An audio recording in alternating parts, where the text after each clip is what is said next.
안녕하세요. 창원 중독관리 통합지원센터입니다. 오늘은 중독이란 어떤 것인지 알려드리겠습니다. 먼저 중독의 정의와 종류에 대해 알아본 다음 이게 얼마나 위험한 것인지, 어떻게 하면 벗어날 수 있는지까지 살펴보겠습니다. 중독의 언어적 정의는 약물이나 사상 혹은 사물에 젖어 정상적으로 판단할 수 없는 상태를 말합니다. 또 의학적으로 보면 중독은 일종의 뇌질환이라고 볼 수 있습니다. 뇌의 구조와 기능을 변화시켜 문제 행동을 일으킵니다. 이런 문제 행동들을 평생 유지 관리해야 하기 때문에 만성질환처럼 완치가 어렵고 재발이 자주 일어난답니다. 대표적인 중독의 종류들을 소개하겠습니다. 가장 흔한 알코올 중독과 도박 중독, 비교적 최근에 생긴 인터넷과 스마트폰 중독, 우리나라는 청정국이라고 생각했지만 점점 빈도가 늘어나고 있는 마약 중독이 있습니다. 네 가지 모두 많이 들여보셨을 거라고 생각합니다. 보건복지부는 이러한 대표적인 중독들을 4대 중독으로 규정하고 있습니다. 세계보건기구의 국제질병분류체계에 의한 중독 진단 기준은 첫째, 물질을 하고 싶은 강한 욕구가 들고, 둘째, 물질 사용 통제에 어려움을 느끼며, 셋째, 유해한 결과에도 불구하고 지속적으로 사용하고, 넷째, 활동이나 책임보다 물질 사용에 우선순위를 두며, 다섯째, 내성이 증가하고, 마지막으로 경우에 따라 신체적 금단 증세가 나타난다는 것입니다. 이러한 중독원에 자신의 의지로 중독되는 사람은 당연히 없습니다. 중독에도 네 가지 단계가 있습니다. 처음에는 호기심으로 시작하여 부정적 효과를 인지하지 못하고 스스로 조절할 수 있다고 확신한다고 합니다. 마치 다이어트 할 때의 치킨 한 조각처럼요. 두 번째 단계로 가면 간헐적으로 욕구를 충족하기 위해서 하게 되고, 세 번째 단계로 가면 매일 하게 되어 사회적 직업적으로 문제가 발생하는데, 이 단계는 아직 남용이라고 하는 간주 단계입니다.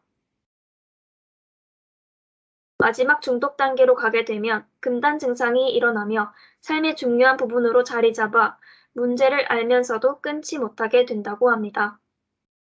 즉, 중독원에 대한 욕구가 의식주는 물론 이전에 가치 있다고 생각했던 모든 것들을 부정하고 가장 중요해지는 것입니다. 특히 마약 중독은 중독성이 아주 심합니다. 예전에는 대한민국이 마약 청정국이라고 생각했지만, 이제는 연예인, 재벌 2세, 심지어 일반인들까지 심심치 않게 기사가 터져나오고 있는 상황입니다. 게다가 우리들이 살고 있는 창원에서 10대들이 마약을 불법 유통 및 투약했다는 사실을 알고 계셨나요?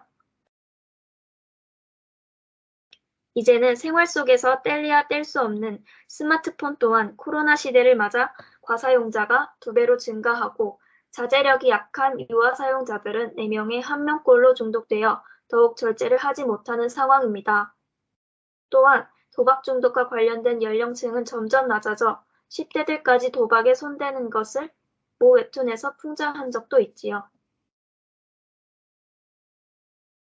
이렇게 무시무시한 중독에서도 벗어날 수 있는 방법이 있습니다. 바로 주변의 도움을 요청하는 것이죠. 가족, 지인, 그리고 저희 창원 중독관리 통합지원센터가 있습니다. 또 보건복지부에서는 중독 예방법을 알려주고 있습니다. 먼저 생각을 멈추는 명상법입니다. 같이 해보실게요. 먼저 눈을 감고 욕망의 갈망 스위치를 만들어 보세요. 만드셨나요? 그럼 스위치를 꺼주세요. 이제 안전하고 평화로운 장소를 떠올리시고요. 그곳에 있는 나를 상상해 보세요. 어떠신가요? 욕망이 조금 사그라들으셨나요? 그리고 중독 단계가 깊어지지 않도록 유발 요인을 피하고 욕망에 대한 생각을 멈추는 연습을 하고 유발 요인으로부터 멀어지세요. 이 외에도 가고 싶은 아름다운 자연의 모습을 떠올리거나 휴식과 목욕, 명상과 산책, 음악이나 노래 등으로 감정을 표출하면서 스트레스를 건전하게 풀어주시면 됩니다. 마지막으로 마약 중독자였지만 중독을 극복해내고 마약 상담사로 활동하고 계신 최직문 님의 사례를 보면서 이번 영상을 마무리하겠습니다. 도움이 필요하신 분들이 있으시면 주저하지 마시고 용기를 내어 저희 창원중독관리통합지원센터에서 도움을 청하시면 됩니다. 이상 마치겠습니다. 감사합니다.